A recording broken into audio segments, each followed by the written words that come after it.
Le truc avec les dîners de famille, c'est qu'ils sont censés être chaleureux, réconfortants, comme un film de Noël où l'on rit de douces plaisanteries et où l'on se passe la purée de pommes de terre avec amour. Nos dîners de famille, eux, ressemblaient davantage à des évaluations de performance, où je recevais constamment la mention « à améliorer ». C'était un dimanche, fin octobre, le genre de soirée où le soleil se couche à 17h. Tout le monde prétend être d'accord avec cela, même si la dépression saisonnière s'insinue, telle une invitée indésirable. Je suis arrivé chez mes parents dans ma Toyota Corolla de 2010, une voiture qui avait connu de meilleurs jours, de meilleures années et probablement de meilleurs propriétaires. Le rétroviseur côté passager était maintenu avec du ruban adhésif. La climatisation ne fonctionnait que lorsqu'elle se sentait d'humeur coopérative. Et le moteur. Ah, le moteur! Il sonnait comme quelqu'un qui ferait une imitation vraiment malheureuse d'un morse agonisant, mêlé à des flatulences agressives. Mon colocataire Marcus l'appelait là, pétaromobile. Moi, je l'appelais, payé. Je me suis garé derrière le SUV impeccable de Ryan, un 2022, je ne sais plus quelle marque, avec des sièges chauffants et le genre de peinture qui criait « J'ai ma vie en ordre et un plan d'épargne retraite ». Ma voiture a sifflé en s'éteignant, comme si elle était épuisée rien que d'exister. Tellement vrai. J'ai pris la bouteille de vin que j'avais apportée, $12 de chez Trader Joe's parce que je ne roulais pas sur l'or, et je suis entré. L'odeur m'a frappé en premier, du rôti de bœuf, du pain à l'ail, quelque chose qui cuisait et qui était probablement une tarte. Ma mère mettait le paquet pour ses dîners, ce qui aurait été adorable s'il ne venait pas accompagné d'une bonne dose de jugement. Jec. Maman est apparue dans le couloir, essuyant ses mains sur une serviette. Tu es en retard. Le trafic? Oui, ai-je menti. À seulement 12 minutes de là. Je lui ai tendu le vin. C'est pour toi. Elle a regardé l'étiquette. Oh, comme c'est économique. Économique, traduction, bon marché. Contente que ça te plaise. Ryan était déjà dans le salon, assis sur le canapé avec sa femme Vanessa. Elle faisait défiler son téléphone, probablement en train de mettre à jour leur Instagram avec une autre photo de leur salon agressivement beige. Et, mec, a dit Ryan, se levant pour faire cette accolade virile où l'on se tape dans le dos comme pour vérifier les dommages structurels. Salut, comment va le travail? Bien. Occupé. Toujours dans l'informatique. L'informatique? Comme si je jouais juste avec des ordinateurs pendant mon temps libre et que je n'étais pas réellement employé. Ouais, toujours ça. Papa est entré de la cuisine, une bière à la main. Jacob. Le voilà. Jacob. Il ne m'appelait Jacob que lorsqu'il était sur le point de dire quelque chose qu'il trouvait hilarant. Salut, papa. Toujours au volant de ce désastre roulant là-bas. Il a fait un geste vers la fenêtre avec sa bière. Ça m'emmène là où je dois aller. À peine, a-t-il dit en riant. Je l'ai entendu arriver. On aurait dit que quelqu'un avait lâché un coussin péteur dans un parking souterrain. Ryan a reniflé. Vanessa n'a pas levé les yeux de son téléphone. J'ai forcé un sourire. Ouais, eh bien, on ne peut pas tous conduire de nouveaux SUV. Pas avec cette attitude, a dit papa en me tapant un peu trop fort sur l'épaule. Nous nous sommes assis pour dîner. La table était mise avec les belles assiettes, celles que maman n'utilisait que lorsqu'elle voulait rappeler à tout le monde qu'elle avait des standards. Papa a dit, bénissez. Nous avons passé les plats, fait la conversation. Puis c'est arrivé. Alors, Jec, a dit maman, en se servant des haricots verts dans son assiette. Des nouvelles? Quelque chose d'excitant se passe. J'ai hésité. C'était un terrain dangereux. Chaque fois que je partageais quelque chose, soit c'était ignoré, soit ça devenait un point de comparaison pour Ryan. Mais j'avais économisé, fait des heures supplémentaires, recherché, planifié. Et une partie de moi, la stupide partie pleine d'espoir, pensait que peut-être il serait impressionné. En fait, oui, ai-je dit. J'ai économisé, je me suis renseigné sur l'immobilier. La table est devenue silencieuse. Papa a levé les yeux de son rôti de bœuf. L'immobilier? Oui, j'ai environ 15 000 $ d'économisés jusqu'à présent. Je vise 30 000. Je pense à une propriété multifamiliale, quelque chose où je pourrais vivre et louer les autres unités. Plus de silence. Puis papa a éclaté de rire. Pas un petit rire poli, un vrai rire la tête en arrière, partant du ventre. Toi, a-t-il dit, en s'essuyant les yeux. Tu vas acheter une propriété. J'ai senti mon visage rougir. Oui. Pourquoi c'est drôle, Jack? Tu ne peux même pas te permettre une voiture décente. Tu conduis une voiture qui sonne comme si elle était en train de mourir activement, et tu penses que tu vas acheter un immeuble? Ryan souriait, il ne riait pas, mais souriait comme s'il regardait une série télé. Maman s'est penchée et m'a tapoté la main. Chérie, l'immobilier, c'est compliqué. Il faut un bon crédit, un revenu stable, un solide acompte. J'ai tout ça, ai-je dit. Vraiment, a dit papa, toujours avec un sourire. Parce que la dernière fois que j'ai vérifié, tu vivais avec un colocataire dans un appartement de 2 chambres qui coûte quoi? 800 dollars par mois. 900. Et oui, j'ai un colocataire parce que j'économise de l'argent pour un immeuble, ai-je dit, comme si je venais de lui dire que j'économisais pour acheter la lune. Oui. Vanessa a finalement levé les yeux de son téléphone. L'immobilier, c'est vraiment difficile, Jack. Ryan et moi, nous nous sommes renseignés sur les propriétés d'investissement, et même avec nos revenus, c'était trop risqué. Ryan a hoché la tête. Ouais, mec. Ce n'est pas comme acheter une voiture. Il faut un capital sérieux, de bonnes relations, de l'expérience. Je fais des recherches depuis des mois, ai-je dit doucement. Des recherches, a répété papa. C'est mignon. Jack, tu ne peux pas juste lire quelques articles et devenir un magnate de l'immobilier. Je n'essaie pas d'être un magnate. Je veux juste accumuler du capital au lieu de jeter de l'argent dans un loyer. Eh bien, peut-être commencer plus petit, a dit maman avec ce ton qu'elle utilise quand elle essaie de paraître encourageante mais qu'elle est en fait en train de vous dire que vous avez tort. Comme, je ne sais pas, une place de parking. Ou peut-être économiser d'abord pour une voiture plus jolie. Ma voiture est très bien. Ta voiture sonne comme un cauchemar gastro-intestinal, a dit papa. Si tu ne peux même pas te permettre de la réparer, comment vas-tu te permettre un acompte? J'ai regardé autour de la table. Ryan acquiesçait. Vanessa était retournée sur son téléphone. Maman me regardait avec pitié. Et papa?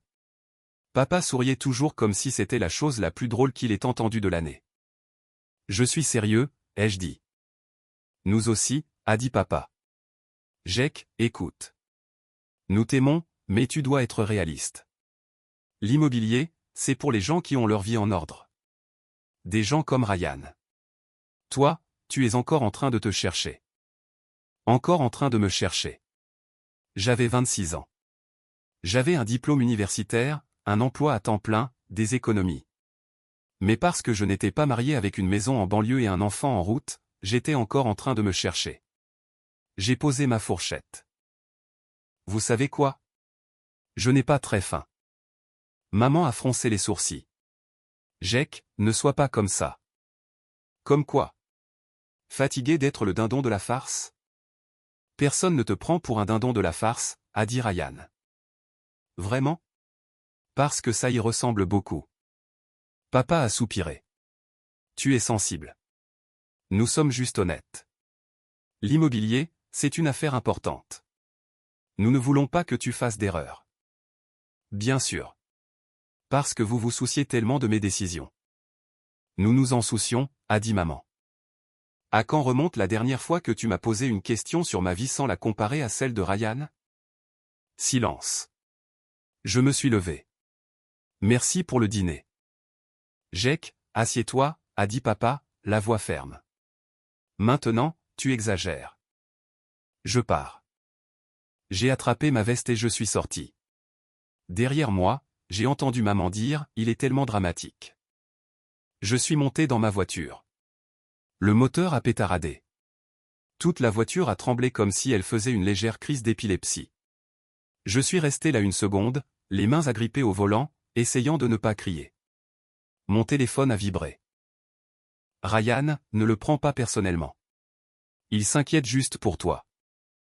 J'ai fixé le message, je n'ai pas répondu, j'ai commencé à rouler. Et quelque part entre l'allée de mes parents et mon appartement, j'ai pris une décision. C'en était assez.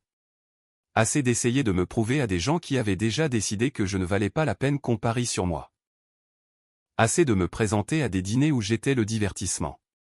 Assez d'attendre leur approbation. S'ils pensaient que je ne pouvais pas le faire, très bien. Je le ferai quand même.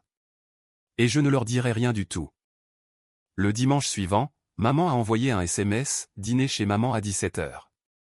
Ne sois pas en retard. J'ai regardé le message, tapé, je ne peux pas occuper. Maman, occupée avec quoi? Affaire de boulot. Maman, un dimanche. Oui. Elle a envoyé un emoji triste. J'ai coupé la conversation. Le dimanche d'après, la même chose. Maman, tu nous manques au dîner. Tout va bien? Oui, juste beaucoup de choses. Maman, eh bien, ne sois pas un étranger. Je n'étais pas un étranger.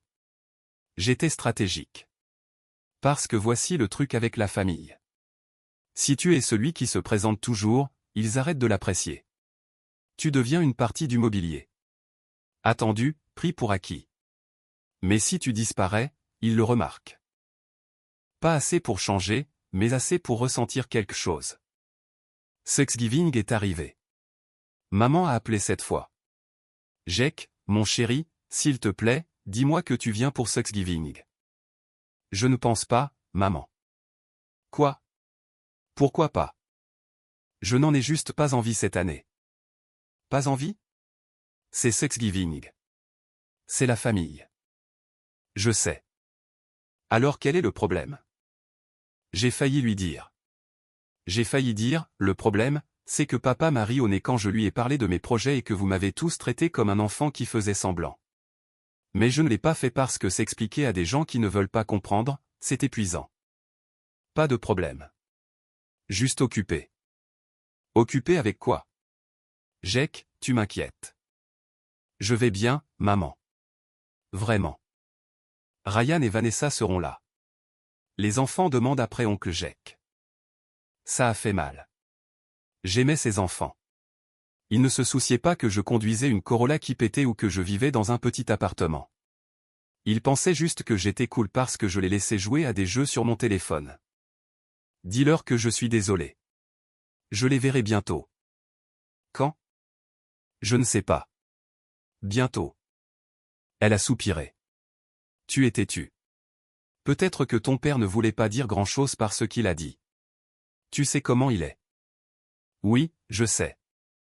Alors, laisse tomber. Laisse tomber comme si c'était juste une blague. Comme si ça n'avait pas d'importance. Je dois y aller, maman. Jake, je t'aime. On se parle bientôt. J'ai raccroché. J'ai passé Thanksgiving seul dans mon appartement à manger chinois à emporter et à regarder du football.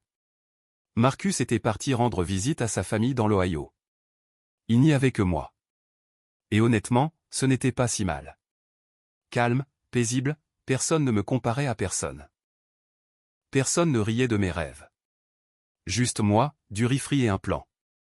J'ai sorti mon ordinateur portable et ouvert la feuille de calcul que j'avais construite. Objectif, 30 000 $. Économies actuelles, 16 200 $. Économie mensuelle ciblée, 2200 $. Revenus d'activités annexes, 800 $. Calendrier, 8 à 10 mois. J'ai fixé les chiffres. C'était faisable.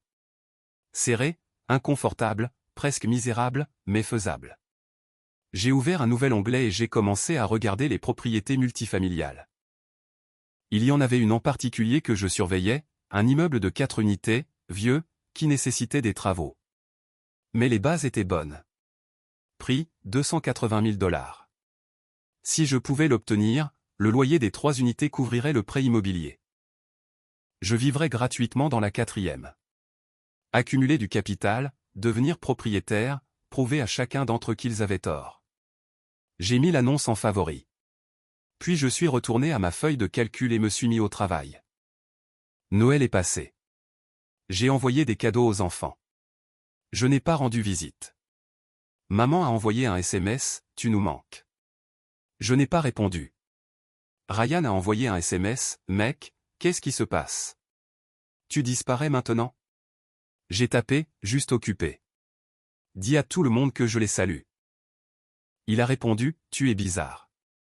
Peut-être, mais j'étais aussi concentré. Janvier est arrivé. J'ai pris des projets freelance supplémentaires, j'ai fait du développement web pour de petites entreprises le soir et le week-end, j'ai sauté des repas, j'ai tout sauté ce qui n'était pas le travail ou le sommeil. Marcus l'a remarqué. Mec, tu vas bien, m'a-t-il demandé un soir, me regardant manger des ramen pour la 4e fois cette semaine. Oui, j'économise. Pourquoi? Quelque chose de grand. Comme quoi? Tu verras. Il m'a regardé comme si j'avais rejoint une secte. Peut-être l'avais-je fait, la secte de l'ambition alimentée par la rancune. En mars, j'avais 24 000 $ d'économisés. En mai, 28 000 $. J'étais si proche que je pouvais le sentir. Et ma famille. Ils ont cessé de demander où j'étais. Les SMS de maman sont devenus moins fréquents. Ryan a arrêté de prendre des nouvelles. Papa n'a jamais rien envoyé du tout. Ils étaient passés à autre chose. Et honnêtement, moi aussi, parce que je n'avais plus besoin de leur approbation. J'avais quelque chose de mieux. J'avais un plan, et j'étais sur le point de l'exécuter. Juin a frappé comme un permis de souffrir. Non pas à cause de la météo, bien que des journées à 90 degrés dans une voiture sans climatisation soient un cercle spécial de l'enfer, mais parce que j'étais entré dans ce que j'appelle maintenant la phase du moine. Pas de dépenses, pas de plaisir, pas de vie, juste travailler, économiser, répéter. Marcus pensait que j'avais perdu la tête. Mec, a-t-il dit un soir, me regardant manger des pâtes nature avec du beurre pour la 3e nuit consécutive. Tu vas bien? Mentalement, je veux dire? Je vais bien. Tu manges des nouilles de la dépression. Elles sont pas chères. Elles sont tristes. J'ai haussé les épaules. La tristesse est temporaire. Le capital est éternel. Il m'a fixé. C'est la citation de motivation la plus déprimante que j'ai jamais entendue. Peut-être. Mais ça marche. Ma vie est devenue une feuille de calcul avec un battement de cœur. Chaque dollar avait un travail. Chaque dépense était interrogée comme un témoin hostile. Ai-je besoin de ça, est devenu mon mantra. De nouvelles chaussures? Non. Les anciennes avaient encore de la bande de roulement. Netflix annulé. Je pouvais regarder YouTube gratuitement. Sortir avec des collègues? Désolé. J'ai des projets. Mes projets étant de rester à la maison à travailler en freelance et à manger du riz comme si c'était un sport de compétition. Ma collègue Jenny m'a invité à l'Happy Hour un vendredi. Allez, Jack. Un verre. Tu as été porté disparu pendant des mois. Je ne peux vraiment pas. Pourquoi pas? J'économise pour quelque chose. Pourquoi? Un immeuble? Elle a ri. Un immeuble? Comme un immeuble entier? Oui. Elle a arrêté de rire. Attends, tu es sérieux? Très. Zut. D'accord. Eh bien, quand tu l'achèteras, je veux une visite. Marché conclu. Je ne suis pas allé à l'Happy Hour. Je suis rentré chez moi, j'ai ouvert mon ordinateur portable et j'ai pris un autre projet freelance, une refonte de site web pour une boulangerie locale. 600 $, qui valait chaque crise de syndrome du canal carpien. Mon compte d'épargne est devenu ma relation préférée. Nous avions une excellente alchimie. Je lui donnais de l'argent. Il me donnait de l'espoir. En juillet, j'ai atteint 30 000 $. J'ai fixé le chiffre sur mon écran pendant 5 minutes entières, juste pour le ressentir. 30 000 $ économisés en 18 mois en vivant de pâtes, de travail acharné et de rancune. Je voulais célébrer, me faire plaisir, faire quelque chose. Au lieu de cela, j'ai ouvert Zillow et j'ai commencé à chercher. L'immeuble de 4 unités que je surveillais était toujours en vente. 280 000 $. Même prix, toujours disponible. J'ai appelé l'agent immobilier dont le numéro figurait sur l'annonce. Bonjour, je m'appelle Jack. Je suis intéressé par la propriété de Maple Street. L'immeuble de 4 unités, a-t-elle dit. Elle s'appelait Sandra. Elle semblait surprise, comme si les gens n'appelaient pas souvent à ce sujet. Oui. Est-ce toujours disponible? Ça l'est. Avez-vous été préapprouvé pour un prêt immobilier? Pas encore. Mais j'ai 30 000 $ pour un acompte. Silence. Alors vous avez 30 000 $ en espèces?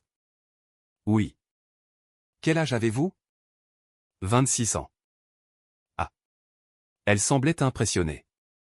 Ou suspicieuse. Peut-être les deux. Très bien, fixons un rendez-vous pour que vous la visitiez et je vous mettrai en contact avec un prêteur. Si vos finances sont en ordre, nous pouvons avancer rapidement. Nous avons fixé une visite pour ce samedi. J'ai raccroché et je suis resté assis, le cœur battant. C'était réel. Ça se passait vraiment. J'ai dit à Marcus. Attends, sérieusement, a-t-il dit. Tu achètes vraiment un immeuble si les chiffres fonctionnent? Ouais, mec. C'est fou. Dans le bon sens, je pense. Tu penses? Je ne sais pas, mec. L'immobilier, ça a l'air d'être beaucoup de responsabilités. Et si les tuyaux explosent? Et si les locataires ne paient pas le loyer? Et si? Et si ça marche? Il a fait une pause. Ouais, et si ça marche? Le samedi est arrivé. J'ai conduit jusqu'à la propriété dans ma Corolla, qui toussait et sifflait tout le long du chemin comme si elle était personnellement offensée par mes ambitions. Le bâtiment n'était pas joli. Extérieur en briques qui avait connu de meilleures décennies, peinture fanée, une cour avant qui était à moitié herbe, à moitié ce qui survit au manque d'entretien. Mais il était solide. 4 unités séparées, 2 en haut, 2 en bas, chacune avec sa propre entrée. Sandra m'a rencontré devant, une femme d'une 50aine d'années, un tailleur élégant, portant un presse-papier comme une arme. Jake, c'est moi. Elle a regardé ma voiture, a levé un sourcil, n'a rien dit. Nous avons visité chaque unité. Unité 1, occupée. Un jeune couple, propre, calme, payant 650 $ par mois. Unité 2, occupée. Mère célibataire avec un enfant. Un peu désordonné mais bien entretenu. 600 $ par mois. Unité 3, occupée. 2 colocataires universitaires, définitivement désordonnés, définitivement bruyants. 6 cents $ par mois chacun, soit 1200 $ par mois pour l'unité. Unité 4, vide, la plus petite unité. Nécessité de la peinture et quelques petites réparations, mais habitable. Loyer mensuel total, 1875 $. J'ai fait un calcul rapide dans ma tête. Un prêt hypothécaire de 280 000 $ avec 30 000 $ d'acompte serait d'environ 1600 $ par mois. Ajoutez l'assurance, la taxe foncière, une provision pour l'entretien, environ 2000 $ par mois tout compris. Si je vivais dans l'unité 4 et que je percevais le loyer des 3 autres, je vivrais pratiquement gratuitement. Peut-être même avec un flux de trésorerie de quelques centaines de dollars. Qu'en pensez-vous? A demandé Sandra. Je pense que je veux faire une offre. Elle a souri. Commençons par vous faire préapprouver. Le prêteur était sceptique. Vous avez 26 ans, a-t-il dit au téléphone. Vous n'avez jamais possédé de propriété auparavant et vous voulez acheter une propriété multifamiliale? Oui, pourquoi? Parce que je peux me le permettre et que cela a un sens financier. Il a fait une pause. Assez juste. Envoyez-moi vos relevés financiers. Je l'ai fait, déclaration de revenus, relevé bancaire, fiche de paie, preuve d'économie, preuve de revenus freelance. 3 jours plus tard, il a rappelé. Vous êtes approuvé. J'ai failli laisser tomber mon téléphone. Quoi? Vous êtes approuvé. Un prêt de 250 000 $. Félicitations. Je ne savais pas quoi dire, alors j'ai juste dit « merci ». Ne me remerciez pas, remerciez votre discipline. La plupart des gens de votre âge ont 400 $ d'économie et un prêt automobile. Vous avez 30 000 $ et un plan. C'est rare. J'ai raccroché et je me suis assis dans ma voiture sur le parking du travail, les mains tremblantes. Bon sang. J'étais vraiment en train de faire ça. J'ai appelé Sandra. Je suis approuvé. Faisons une offre. À quoi pensez-vous? 275 000 $. L'endroit a besoin de travaux et le marché a été lent. Je vais parler au vendeur. 2 jours plus tard, elle a rappelé. Ils ont accepté. J'ai dû m'arrêter. Je conduisais quand elle l'a dit et mes mains sont devenues engourdies. Ils ont quoi?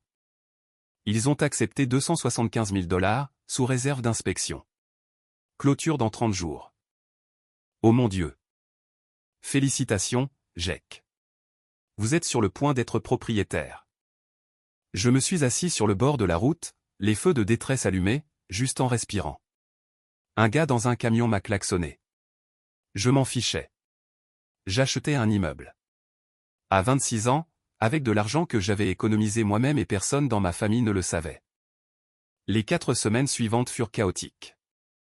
Inspection, évaluation, plus de paperasse que je ne l'aurais cru, signature de documents qui me faisaient cramper la main, mise en place d'une assurance, ouverture d'un compte bancaire professionnel. J'ai à peine dormi. Mais un mardi de fin août, je suis entré dans un bureau de notaire, j'ai signé mon nom 47 fois et je suis ressorti avec des clés. 4 clés, une pour chaque unité. Sandra m'a serré la main. Vous l'avez fait. Je l'ai fait. Qu'est-ce qui suit? J'emménage dans l'unité 4. Je la rénove. J'apprends à être propriétaire, je suppose. Elle a ri. Ça ira. Ne laissez pas les locataires vous marcher sur les pieds et réparer les choses rapidement. C'est ça le secret. J'ai hoché la tête, tenant les clés comme si elles pouvaient disparaître. Je suis allé à l'immeuble. Mon immeuble. Je me suis garé devant. Je suis resté assis là. La Corolla a fait un bruit d'accordéon gériatrique mourant. J'ai tapoté le tableau de bord. Tu m'as amené ici, mon pote. Bon travail. Elle a tremblé en réponse. Je me suis dirigé vers l'unité 4, j'ai déverrouillé la porte. C'était vide, il fallait peindre. La moquette était à jeter. La cuisine était coincée en 1987, mais c'était à moi. Je me suis assis par terre au milieu du salon vide et j'ai sorti mon téléphone. Pendant une seconde, juste une seconde. J'ai pensé appeler mes parents, leur dire, les entendre dire qu'ils étaient fiers. Mais je ne l'ai pas fait parce qu'ils ne le croiraient pas ou, pire, ils trouveraient un moyen de minimiser ça.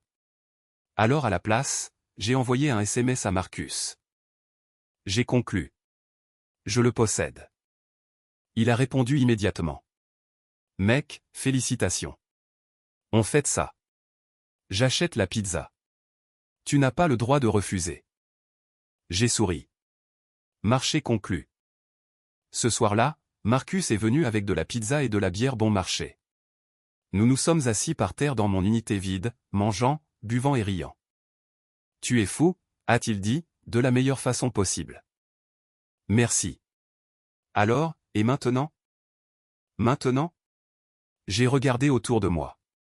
Maintenant, je répare cet endroit, j'apprends à être propriétaire, je construis du capital, je prouve à tout le monde qu'ils ont tort. Qui est tout le monde? J'ai pensé au rire de mon père, à la pitié de ma mère, au hochement de tête condescendant de Ryan. Peu importe, ai-je dit. Ils le découvriront un jour. Tu ne vas pas leur dire? Non. Pourquoi pas? Parce qu'ils n'ont pas cru en moi quand ça comptait. Alors, ils ne peuvent pas célébrer maintenant. Marcus a cogné sa bière contre la mienne. Mesquin. Je respecte ça. Merci. Nous sommes restés silencieux pendant 1 minute. Puis Marcus a dit, tu sais ce qui est drôle? Quoi? Il pensait que tu ne pouvais pas le faire et tu l'as fait quand même. C'est la chose la plus incroyable que j'ai jamais vue. J'ai pris une gorgée de bière. Oui, ai-je dit. Je suppose que oui. Les 6 premiers mois en tant que propriétaire furent un cours accéléré d'humilité. Il s'avère que posséder un immeuble et gérer un immeuble sont 2 ensembles de compétences très différents. Le couple de l'unité 1, des gens gentils, n'a jamais causé de problème. La mère célibataire de l'unité 2 était parfois en retard sur le loyer, mais elle communiquait toujours. J'ai travaillé avec elle. La vie est dure. J'ai compris. Les étudiants de l'unité 3, bruyants, désordonnés et perdant toujours leurs clés d'une manière ou d'une autre, mais ils payaient à temps, alors je tolérais le chaos. Et moi, dans l'unité 4, j'apprenais à réparer des toilettes à 23 heures via YouTube, tout en maudissant silencieusement mes choix de vie. Mais voici le truc, ça a marché. Le loyer rentrait, le prêt était payé, j'avais un endroit où vivre gratuitement. Après les dépenses, je dégageais environ $300 de flux de trésorerie par mois. Pas de l'argent qui change la vie, mais c'était une preuve de concept. J'ai passé les week-ends à rénover l'unité 4, nouvelle peinture, arrachage de la moquette, ponçage et vitrification des planchers moi-même, mise à jour de la cuisine avec des armoires IKEA à bon marché et de la patience. Ça commençait à avoir de l'allure. Marcus m'a parfois aidé. La plupart du temps, il me passait juste des outils et faisait des blagues. Tu es comme une émission de rénovation à un seul homme, a-t-il dit, sauf en plus triste. Merci. Je le dis comme un compliment. Je sais. Au bout de 8 mois, l'endroit avait presque fière allure. Pas digne d'Instagram, mais habitable, confortable. J'ai même recommencé à sortir avec quelqu'un. Elle s'appelait Mélissa, maîtresse d'école en 4e année. Je l'ai rencontrée dans un café. Elle a trouvé charmante mon aura de propriétaire qui conduit encore une Corolla agonisante. La plupart des gars de notre âge sont encore en train de chercher leur vie, a-t-elle dit. Toi, tu as acheté un immeuble. C'est attirant ça? Elle a ri. Oui, en fait, c'est sexy. Posséder une propriété, c'est sexy. L'ambition, c'est sexy. Et tu l'as. Je l'ai aimé tout de suite. Nous avons commencé à nous voir régulièrement. Elle venait, m'aidait à peindre les murs, riait de mes terribles compétences de bricoleur. Tu sais, a-t-elle dit un soir. Tu devrais être fier de ça. Je le suis. Non, je veux dire vraiment fier. La plupart des gens parlent de rêve. Toi, tu as réellement fait quelque chose. J'ai regardé autour de ma petite unité, de mon immeuble, de ma vie. Oui, ai-je dit. Je suppose que je l'ai fait. Le temps a passé tranquillement après cela. Pas de drame, pas de contact familial, juste le travail, les locataires, Mélissa et la lente, constante satisfaction de construire quelque chose de réel. Je n'en ai pas parlé en ligne, je n'ai pas fanfaronné, je n'ai rien dit à personne qui n'avait pas besoin de le savoir. C'était à moi, privé, sacré. Et puis, un samedi matin de juin, exactement un an après la clôture, tout a changé. J'étais dehors en train de récupérer les chèques de loyer de mes locataires. L'unité 1 m'a remis le leur avec un sourire. La mère célibataire de l'unité 2 s'est excusée d'avoir 2 jours de retard, mais avait l'argent liquide prêt. Les étudiants de l'unité 3 étaient encore en retard, mais ils ont envoyé un SMS disant qu'ils le déposeraient d'ici lundi. J'étais sur les marches d'entrée en train d'organiser les enveloppes quand j'ai entendu une voiture ralentir. J'ai levé les yeux. Berline blanche, familière. Mon estomac s'est serré. La voiture s'est arrêtée. La vitre a glissé. Et là, elle était. Linda, la meilleure amie de ma mère depuis plus de 20 ans. La femme qui avait été à chaque réunion de famille, chaque anniversaire, chaque fête depuis que j'étais enfant. Elle m'a fixé. Je l'ai fixée. Jake, a-t-elle dit comme si elle venait de voir un fantôme. Salut, mademoiselle Linda. Que faites-vous ici? Mon locataire de l'unité 1, le gars du gentil couple, est passé devant moi. Merci encore, Jake. Vous êtes le meilleur propriétaire que nous ayons eu. Il a salué et est allé à sa voiture. Les yeux de Linda se sont écarquillés. Attendez, a-t-elle dit lentement. Jake, est-ce que vous travaillez ici? J'aurais pu mentir. J'aurais pu dire que je rendais juste visite. J'aurais pu esquiver, mais je ne l'ai pas fait. Non, ai-je dit. Je le possède. Sa bouche est tombée. Vous quoi? Je possède cet immeuble. Elle a éteint sa voiture, est sortie, s'est approchée. Jake, vous êtes sérieux? Vous possédez cet immeuble? Tout cet immeuble? Oui. Depuis quand? Environ 1 an. 1 an? J'ai hoché la tête.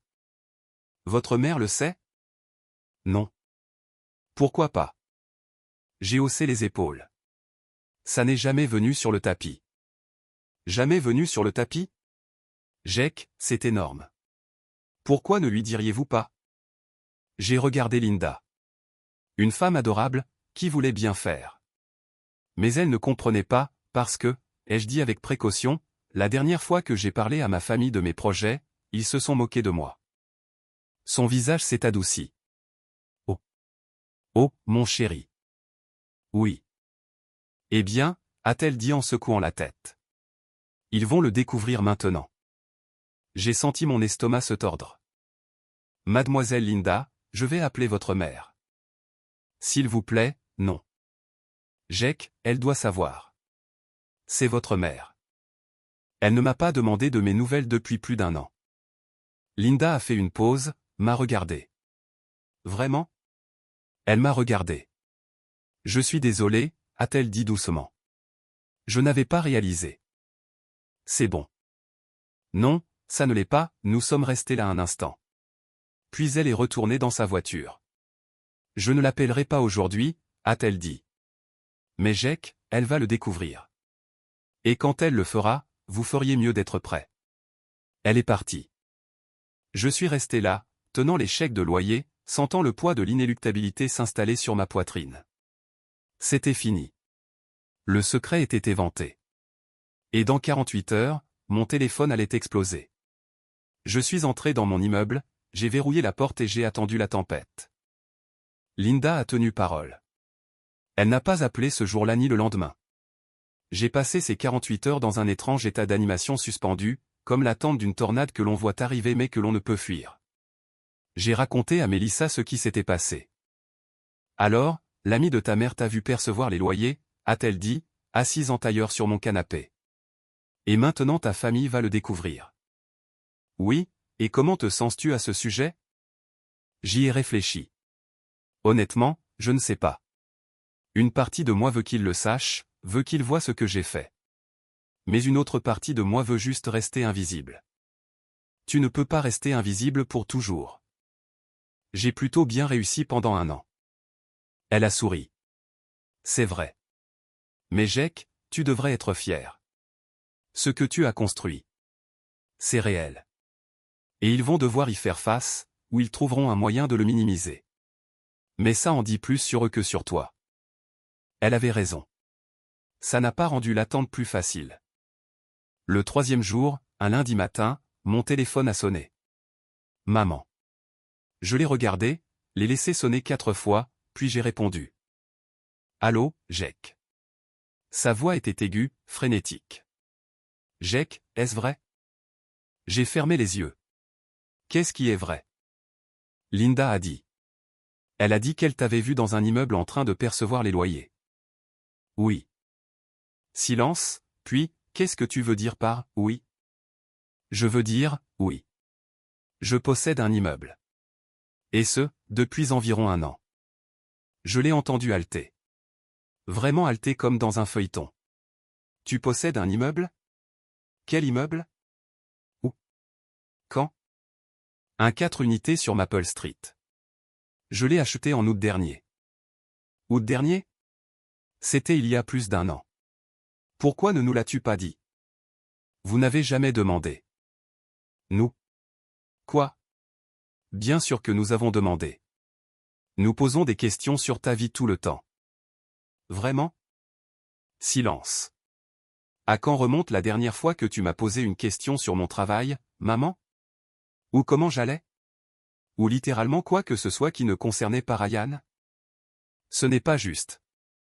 J'ai entendu des voix étouffées. Elle couvrait le téléphone en parlant à quelqu'un. Puis la voix de mon père. Jake, mets-moi sur haut-parleur. Je veux entendre ça. Oh, bien. Un public. J'ai activé le haut-parleur. Tu es à l'écoute, fiston, a dit papa, et je l'entendais essayer de paraître calme et raisonnable. Linda a appelé ta mère ce matin. Elle a dit qu'elle t'avait vu dans un immeuble en train de percevoir les loyers. Elle a dit que tu lui avais dit que tu le possédais. Est-ce exact? Oui. Tu possèdes un immeuble. Un 4 unités? Oui. Comment? J'ai économisé de l'argent, obtenu un prêt immobilier, je l'ai acheté. Silence. Puis papa a ri. Pas le rire moqueur du dîner. Quelque chose d'autre. De l'incrédulité. Bébé, tu as économisé assez pour un acompte sur une propriété multifamiliale? 30 000 $. 30 000 $? Il s'est arrêté. Comment? J'ai travaillé. Je n'ai dépensé d'argent pour rien. J'ai fait du freelance à côté. J'ai fait ce que j'avais à faire. Plus de silence. Puis la voix de maman, tremblante. Pourquoi ne nous l'as-tu pas dit? Parce que la dernière fois que je vous ai dit que je prévoyais d'acheter une propriété, vous vous êtes moqué de moi. Nous n'avons pas, papa Harry. Tu m'as dit de commencer par une place de parking. Ryan a dit que je n'avais pas l'expérience.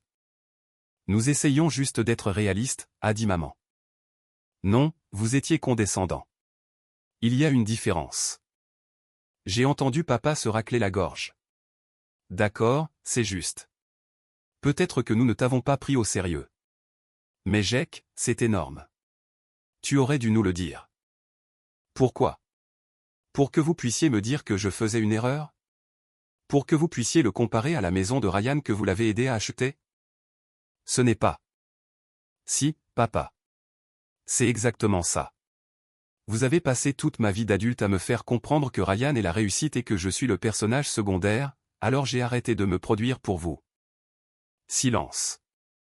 Un long, lourd silence. Puis maman a pleuré. Nous sommes fiers de toi. Vraiment? Ou êtes-vous juste surpris que j'ai fait quelque chose que vous ne pensiez pas que je pouvais faire? Les deux, a dit papa doucement. Les deux. Je ne savais pas quoi répondre à ça. Combien l'as-tu payé? A demandé papa. 275 000. Et tu perçois les loyers. 1875 $ par mois. 3 unités louées. Je vis dans la 4e. Je l'ai entendu faire des calculs dans sa tête. Alors, tu vis pratiquement gratuitement. Oui. Et tu construis du capital. Oui. Jake, a-t-il dit lentement. C'est vraiment génial. J'ai attendu mais. Il n'est pas venu. Pourquoi ne nous as-tu pas demandé de l'aide, a dit maman. Nous aurions pu t'aider avec la compte. Rendre les choses plus faciles. Parce que vous avez aidé Ryan, pas moi, et je voulais faire ça tout seul. Nous t'aurions aidé si tu avais demandé. Vraiment? Ou m'auriez-vous dit que je n'étais pas prêt? Silence. Je dois y aller, ai-je dit. Jake, attends. J'ai raccroché. Je suis resté assis là, à fixer le mur. Mélissa m'a serré la main. Ça va? Oui, je crois. Mon téléphone a vibré. SMS de Ryan. Ryan, maman vient d'appeler. Mec, c'est quoi ce bordel? Tu possèdes un immeuble? Je n'ai pas répondu. 2 minutes plus tard, il a appelé. J'ai laissé aller à la messagerie vocale. Il a rappelé. J'ai soupiré, j'ai répondu. Quoi? Jake, sérieusement, qu'est-ce que tu fous? Tu as acheté une propriété et tu n'as rien dit à personne. Oui. Pourquoi? Parce que vous avez tous très clairement fait comprendre que vous ne pensiez pas que je pouvais le faire. Ce n'est pas juste. Peut-être que ce dîner était difficile. Mais mec, tu aurais pu au moins me le dire. Pourquoi? Parce que je suis ton frère. Vraiment? Ou es-tu juste l'enfant préféré de papa avec qui je partage l'ADN? Il est resté silencieux. Ce n'est pas juste, a-t-il dit finalement. Tu as ri, Ryan, à ce dîner quand papa s'est moqué de moi. Tu as ri. Je ne voulais pas. Tu l'as fait. Et tu sais quoi? C'est bon.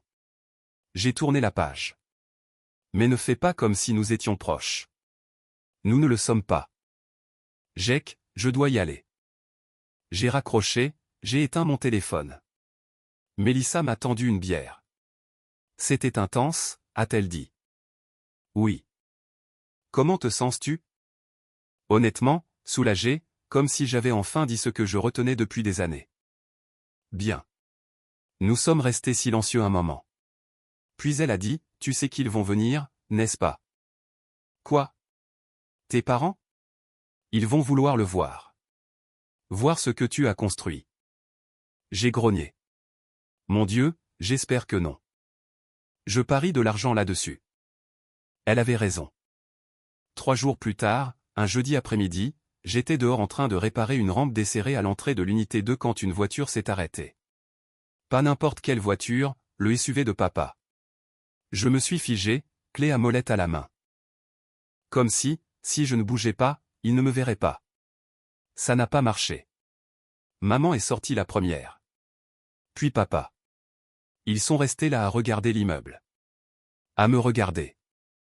Jake, a dit maman. Maman. Papa. Nous voulions le voir, a-t-elle dit. L'immeuble? Nous devions le voir. J'ai posé la clé à molette. D'accord. Ils se sont approchés lentement, comme s'ils approchaient d'une exposition de musée. Papa a regardé l'immeuble, les 4 entrées séparées, les boîtes aux lettres, la petite cour avant soignée que j'avais passé des week-ends à nettoyer. C'est ça, a-t-il dit. C'est ça? Tu possèdes tout ça? Oui. Il a secoué la tête. Je serai damné. Maman pleurait à nouveau. Chérie, c'est incroyable. Merci. On peut voir l'intérieur.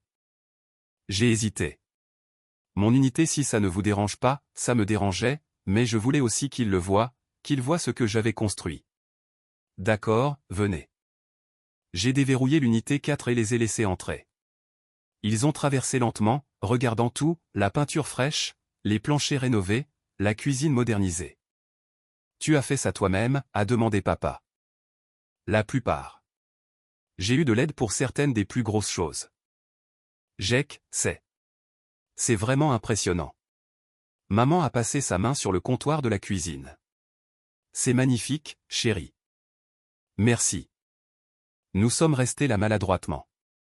Puis papa a dit, je te dois des excuses. Je l'ai regardé. À ce dîner, a-t-il continué, j'ai ri. Je t'ai fait te sentir petit. Ce n'était pas juste. Je pensais que j'étais drôle, mais j'étais un crétin. Je n'ai rien dit. Tu m'as prouvé que j'avais tort, a-t-il dit. Vous nous avez tous prouvé que nous avions tort, et je suis fier de toi. Vraiment fier. Maman a hoché la tête, les larmes coulant. Nous le sommes tous les deux. D'accord, ai-je dit doucement. C'est tout, a demandé maman. Juste d'accord? Que voulez-vous que je dise? Je ne sais pas. Que tu nous pardonnes? Que nous pouvons avancer. Je les ai regardés. Vraiment regardés. Je ne sais pas si je vous pardonne, ai-je dit honnêtement. Mais je ne suis plus en colère. J'en ai juste fini d'avoir besoin de votre approbation. Papa a hoché la tête lentement. C'est juste. Nous voulons faire partie de ta vie, a dit maman. Si tu nous laisses. J'y réfléchis. Elle a semblé blessée, mais elle a hoché la tête. D'accord. Ils sont partis quelques minutes plus tard. Je suis resté dans mon appartement seul, ressentant quelque chose que je ne pouvais pas tout à fait nommer. Pas de satisfaction, pas de colère, juste une forme de conclusion, peut-être. Plus tard ce soir-là, Ryan a envoyé un SMS, on peut parler en personne? J'ai fixé le message, j'ai failli dire non, mais quelque chose m'a poussé à répondre. Moi? Café. Samedi, 10h. Chez Joës-sur-Main. Ryan, je serai là. Le samedi est venu. Je suis arrivé le premier. J'ai commandé un café noir. Je me suis assis près de la fenêtre. Ryan est arrivé avec 5 minutes de retard, l'air nerveux. Il a commandé, s'est assis. Merci de m'avoir rencontré, a-t-il dit. Oui. Je voulais m'excuser pour de vrai, pas juste par SMS. J'ai siroté mon café, j'ai attendu. Ce dîner, a-t-il dit. Quand tu nous as parlé de ton plan, j'aurais dû te soutenir. Au lieu de ça, j'ai ri. J'ai participé à la blague de papa, et c'était minable. Oui, ça l'était. J'y ai beaucoup pensé depuis que maman m'a parlé de l'immeuble, au nombre de fois où j'ai fait ça. Où je t'ai fait te sentir inférieur. Et je suis désolé. Pourquoi l'as-tu fait? Il a semblé surpris. Quoi? Pourquoi as-tu participé? Pourquoi les as-tu laissés me traiter comme le raté? Il est resté silencieux pendant un long moment. Parce que, a-t-il dit finalement, c'était plus facile. Être l'enfant choyé signifiait que je n'avais pas à faire autant d'efforts. Et t'avoir comme l'enfant, encore en train de se chercher, me faisait paraître meilleur par comparaison. C'est honnête. Je sais, et c'est affreux, mais c'est vrai. J'ai hoché la tête lentement. D'accord. D'accord. J'apprécie l'honnêteté. Vraiment? Est-ce que ça veut dire que nous pouvons, je ne sais pas, recommencer? J'y ai réfléchi. Peut-être, mais pas comme avant. Si nous voulons avoir une relation, elle doit être réelle. Plus de comparaison. Plus de dynamique enfant choyé contre raté. Marché conclu, a-t-il dit immédiatement. Nous nous sommes serrés la main. Maladroit, mais réel. Alors, a-t-il dit en souriant un peu. Tu as vraiment acheté un immeuble? Je l'ai vraiment fait. C'est la classe. Merci. Je peux le voir un jour? Peut-être. Assez juste. Nous avons terminé notre café et pour la première fois depuis des années, j'ai quitté une conversation avec mon frère en ayant l'impression que peut-être pourrions-nous réellement être frères. Pas encore, mais c'était possible. 6 mois se sont écoulés. Pas de façon dramatique comme dans un montage, juste la vie normale. Les locataires ont payé le loyer. J'ai réparé des choses. Mélissa et moi sommes devenus plus sérieux. La Corolla a finalement rendu l'âme. La transmission a lâché sur le parking d'un Wendy's. Et j'ai acheté un camion d'occasion. Rien de fantaisie, mais il ne sonnait pas comme un trouble digestif, ce qui était une amélioration. Ma relation avec ma famille était compliquée. Maman appelait une fois par semaine maintenant. Nous parlions pendant 10, peut-être 15 minutes. Des sujets superficiels. Comment va le travail? Comment va l'immeuble? Des petites discussions qui donnaient l'impression que nous réapprenions le langage de l'autre. Papa et moi nous envoyions des SMS occasionnellement, la plupart du temps il m'envoyait des articles sur l'investissement immobilier avec des commentaires comme « Je pensais que tu trouverais cela intéressant ». Ce n'était pas chaleureux, mais ce n'était pas froid non plus, juste en dégel. Ryan et moi prenions un café une fois par mois. Il posait des questions sincères sur l'immeuble. Je posais des questions sur ses enfants. Nous essayions. C'était maladroit, mais c'était quelque chose. Et puis, un mardi de mars, tout a de nouveau changé. J'étais à l'immeuble en train de montrer l'unité 3 à de potentiels nouveaux locataires. Les étudiants avaient obtenu leur diplôme et déménagé, alors je cherchais quelqu'un de fiable. De préférence quelqu'un qui comprenait que 2 heures du matin n'était pas une heure appropriée pour réorganiser les meubles. Je venais de finir la visite quand mon téléphone a sonné. Maman. Salut, maman. Jake. Salut. Tu as une minute? Oui. Qu'est-ce qu'il y a? Elle a hésité. Ton père et moi, nous avons parlé et nous voulions te demander quelque chose. D'accord. Nous organisons un dîner de famille ce dimanche pour l'anniversaire de ton père et nous aimerions vraiment que tu viennes. J'ai fait une pause. Un dîner de famille? La scène du crime originel? Je ne sais pas, maman. S'il te plaît. Ça nous ferait beaucoup de plaisir. À ton père en particulier. J'y ai réfléchi. À cette table, à cette maison, à ces mêmes dynamiques. Qui va être là? Juste nous. Toi, Ryan, Vanessa, les enfants. Petit, intime. Et personne ne fera de blagues sur ta voiture ou tes choix de vie. Non, a-t-elle dit fermement. Je te le promets. C'est différent. Nous sommes différents. J'ai regardé Mélissa, qui était assise dans mon camion à m'attendre. Elle m'a fait un pouce levé. D'accord, ai-je dit. Je viendrai. Vraiment? Oui, mais maman, si ça redevient ce que c'était avant, je pars. Ça n'arrivera pas. Je le jure. Le dimanche est arrivé. J'ai conduit jusqu'à la maison de mes parents avec Mélissa à mes côtés. Elle avait insisté pour venir. Soutien moral, avait-elle dit. En plus, je veux rencontrer les gens qui ont douté de toi. Tu es terrifiante. Je sais. Nous nous sommes arrêtés. Mon nouveau camion avait l'air presque normal à côté du SUV de Ryan. Nous avons marché jusqu'à la porte. J'ai frappé. Maman a ouvert immédiatement, comme si elle avait attendu à la fenêtre. Jake. Oh, et vous devez être Mélissa. Elle a pris Mélissa dans ses bras avant que l'un de nous ne puisse réagir. J'ai tellement entendu parler de vous. Vraiment, ai-je dit. Ryan nous l'a dit, a dit maman en souriant. Entrez. Entrez. La maison sentait la même chose. Rôti de bœuf, ail, tarte. Mais quelque chose était différent. Ryan était dans le salon avec ses enfants. Il s'est levé quand il m'a vu. Salut, mec. Salut. Nous avons fait cette accolade virile maladroite. C'est Mélissa, ai-je dit. Ravi de vous rencontrer enfin, a dit Ryan en lui serrant la main. Jake parle de vous constamment. Vraiment? Mélissa m'a regardé, souriante. J'ai senti mon visage s'échauffer. Papa est entré de la cuisine, m'a vu, a souri. Jake, content que tu sois venu. Joyeux anniversaire, papa. Merci, fiston.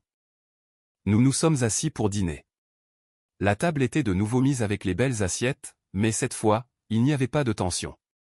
Pas d'attente que l'autre chaussure tombe. Nous avons mangé, parlé, même ri. Les enfants de Ryan m'ont posé des questions sur l'immeuble. Oncle Jake, tu possèdes vraiment une maison entière? En quelque sorte. C'est 4 appartements dans un seul immeuble. C'est tellement cool. On peut visiter? Peut-être. Vanessa a posé des questions à Mélissa sur l'enseignement. Elles ont partagé des histoires d'horreur sur les parents lors des événements scolaires. Et puis, à mi-chemin du dîner, papa s'est levé. Je veux faire un toast, a-t-il dit. Oh non, ça commence. Je me suis préparé. Papa a levé son verre, a regardé autour de la table. Il y a 1 an, a-t-il dit. Jake nous a dit qu'il prévoyait d'acheter une propriété, et j'ai ri. La table est devenue silencieuse. J'ai fait une blague, je l'ai fait se sentir petit parce que je ne pensais pas qu'il pouvait le faire. Il m'a regardé. J'avais tort, et je suis désolé. Je ne savais pas quoi dire. Jake a acheté un immeuble de 4 unités tout seul. Avec de l'argent qu'il a économisé grâce à une discipline que je ne pense pas avoir eue à son âge. Il est propriétaire, un propriétaire immobilier. À 27 ans. Il a levé son verre plus haut. Alors, ce toast n'est pas seulement pour mon anniversaire. C'est pour Jake. Pour nous avoir prouvé que nous avions tort, pour avoir construit quelque chose de réel et pour m'avoir rappelé que le succès ne ressemble pas à la même chose pour tout le monde. Tout le monde a levé son verre. À Jake, a dit papa. À Jake, ont-ils fait écho? J'ai senti Mélissa me serrer la main sous la table. J'ai levé mon verre. Merci, papa. Nous avons bu, et pour la première fois depuis des années, j'ai eu l'impression de faire vraiment partie de la famille. Pas le dindon de la farce, pas le personnage secondaire, juste Jake. Après le dîner, j'ai aidé papa à ranger la cuisine. C'était un beau toast, ai-je dit. Je le pensais. Il a séché une assiette, l'a mise de côté. J'ai beaucoup réfléchi à la façon dont nous t'avons traité, à la façon dont je t'ai traité. Papa. Laisse-moi finir. Il s'est tourné vers moi. J'étais plus dur avec toi qu'avec Ryan. Je l'ai toujours été. Et je me suis dit que c'était parce que tu pouvais le supporter. Parce que tu étais plus fort. Je n'étais pas plus fort. J'étais juste plus silencieux. Je le sais maintenant, a-t-il soupiré. Je t'ai repoussé et tu as construit une vie sans nous et tu n'avais pas besoin de nous inviter à revenir. Mais tu l'as fait. Il faut être une personne plus grande que moi pour ça. Je ne l'ai pas fait pour vous, ai-je dit honnêtement. Je l'ai fait pour moi. Je sais, mais je suis reconnaissant quand même. Nous sommes restés là un instant. Puis il a dit, je peux voir l'immeuble correctement. Tu l'as déjà fait. Je sais, mais je veux le voir avec des yeux différents. Pas comme le père qui a douté de toi, mais comme quelqu'un qui est vraiment impressionné. J'y ai réfléchi. D'accord. Oui, tu peux passer le week-end prochain. J'aimerais ça. Plus tard, Mélissa et moi sommes rentrés chez nous. Ta famille n'est pas aussi mauvaise que je le pensais, a-t-elle dit. Ils essaient. Toi aussi. Oui. Elle s'est penchée, a pris ma main. Je suis fier de toi. Tu le sais, n'est-ce pas? Pourquoi? Pour avoir construit quelque chose. Pas seulement l'immeuble, la vie, les limites, la version de toi-même qui n'a pas besoin de leur approbation. J'ai souri. Merci. Aussi, le toast de ton père était plutôt bon. C'était d'accord. Juste d'accord. Je ne lui donne pas trop de crédit encore. Il est en probation. Elle a ri. Nous nous sommes arrêtés devant mon immeuble, ma maison. Tu sais ce qui est drôle, ai-je dit. Quoi? Il y a un an, j'étais assis à cet endroit exact, tenant des clés pour la première fois sans personne à appeler. Et maintenant? J'ai regardé Mélissa. Maintenant, je t'ai. Et une relation décente avec ma famille et des locataires qui ne me détestent pas et un camion qui ne sonne pas comme une urgence médicale. Tu vis le rêve. Honnêtement, oui, un peu. Nous sommes entrés et, en fermant la porte derrière nous, j'ai réalisé quelque chose. Je n'avais plus besoin que ma famille croie en moi. Mais le fait qu'ils essaient, c'était agréable. Pas nécessaire, mais agréable. 3 mois plus tard, j'étais dehors en train de tondre la petite parcelle de pelouse quand une voiture s'est arrêtée. J'ai levé les yeux. Ryan avec ses enfants. Oncle Jack, ont-ils crié en sortant de la voiture. J'ai éteint la tondeuse. Salut les gars, qu'est-ce que vous faites ici? Papa a dit qu'on pouvait venir, a dit l'aîné. Ryan s'est approché, les mains dans les poches. J'espère que ça va. Il me demande depuis des semaines. Oui, ça va. On peut voir ta maison, a demandé le plus jeune. Notre maison est ennuyeuse, a ajouté l'aîné. La tienne a 4 maisons dedans. J'ai ri. Ce n'est vraiment pas si excitant. On peut voir quand même? J'ai regardé Ryan. Il a haussé les épaules. Bien sûr, ai-je dit. Venez. Je leur ai fait la visite complète, je leur ai montré les unités, j'ai expliqué comment fonctionne le loyer en termes qu'un enfant de 6 ans pouvait comprendre. Les gens me paient de l'argent pour vivre ici, et j'utilise cet argent pour réparer les choses. Ils ont trouvé que c'était la chose la plus cool du monde. Tu as tellement de chance, a dit l'aîné. Pourquoi? Parce que tu es en charge et tu n'as pas à demander à personne. J'ai regardé Ryan. Il souriait. Oui, ai-je dit. Je suppose que j'ai pas mal de chance. Après leur départ, je me suis assis sur les marches d'entrée. Mélissa est sortie avec 2 bières. Des visiteurs. Les enfants de Ryan voulaient la grande visite. C'est mignon. Oui. Nous nous sommes assis en silence, regardant le coucher de soleil. Tu penses parfois à ce que tu te dirais il y a un an, a-t-elle demandé. Parfois. Que dirais-tu? J'y ai réfléchi, à cette version de moi-même assise dans sa Corolla agonisante, tenant des clés, se sentant seule. Je lui dirais que ça s'améliore. Que les gens qui ont douté de lui n'ont pas d'importance. Qu'il va construire quelque chose de réel et qu'il va s'en sortir. Tu penses qu'il te croirait? Probablement pas, mais il le découvrirait assez tôt. Elle a posé sa tête sur mon épaule. Tu as bien fait, Jack. Merci. Je suis sérieuse. Tu as construit ça, tout ça. J'ai regardé mon immeuble, les lumières s'allumant dans l'unité 1, les fleurs que Mélissa avait plantées près des boîtes aux lettres. Le camion dans l'allée qui ne me faisait pas honte, la vie que j'avais construite sans aide, sans approbation et sans permission. Oui, ai-je dit doucement. Je suppose que oui. Ce soir-là, j'ai reçu un SMS de mon père. Papa, merci d'avoir laissé les enfants visiter. Il n'arrête pas d'en parler. Moi, n'importe quand, papa. Papa, fier de toi, fiston. J'ai fixé ces mots, j'ai attendu qu'ils sonnent creux, ou trop tard, ou dénués de sens, mais ce ne fut pas le cas. Ils étaient juste agréables. J'ai répondu, merci, papa. Et je le pensais. Non pas parce que j'avais besoin de sa fierté, mais parce qu'après tout, je l'avais mérité. Et ça, c'était tout.